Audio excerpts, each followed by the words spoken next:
to the Father's voice.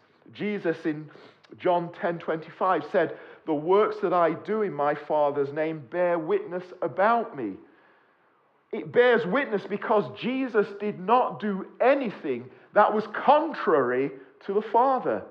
In Jesus is the fullness of God.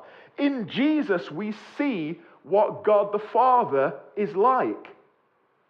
Well, actually, we don't see what he is like. We see what he actually is. Because Jesus is not just a likeness of God the Father. Jesus is God the Father. And in him, we see the fullness of the Father in heaven. If we want to know what our God is like, I've said it before, we need to know Jesus. We need to know Jesus.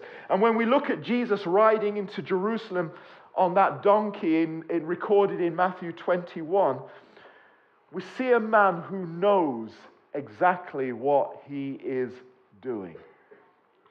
Isaiah records that he set his face like flint. In the New Testament, it talks about setting his face like flint toward Jerusalem. A man who knew what he was doing. Why? Because he knew what the will of the Father was.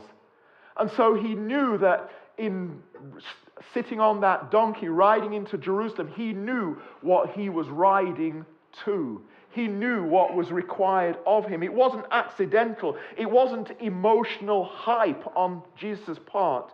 It was divine timing. At just the right time, Jesus died for you and me. At just the right time. And the crowd was shouting, "Hosanna Hosanna to the Son of David."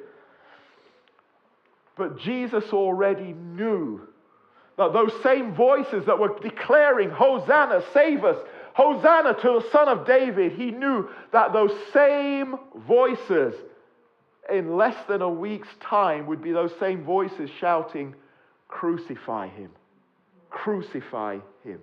And yet, knowing all that, Jesus keeps moving. He keeps moving toward his destiny. He keeps moving through the crowds toward Calvary's cross.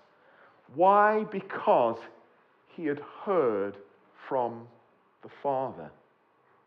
He was fulfilling the Father's will. And listen, we, like Jesus, can endure anything when you hear a word from God.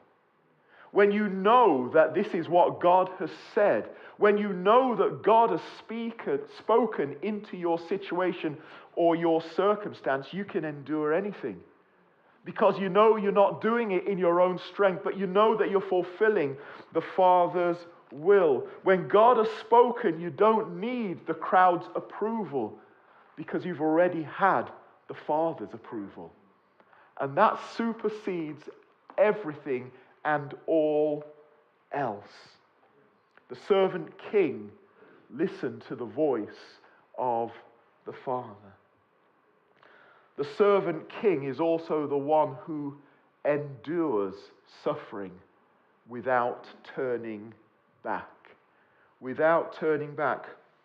Isaiah 56, "I gave my back to those who strike, and my cheeks to those who pull out the beard. I hid not my face from disgrace and spitting." And these words are not symbolic writings. These are a prophetic reality. 700 years before ever Jesus came into Jerusalem, or indeed was born, Isaiah saw the purposes and the plan of God. He saw the suffering Jesus in his mind's eye, in the spirit, as it were. And here we are on Palm Sunday, Jesus riding into Jerusalem with the crowds waving branches, shouting, "Hosanna," honoring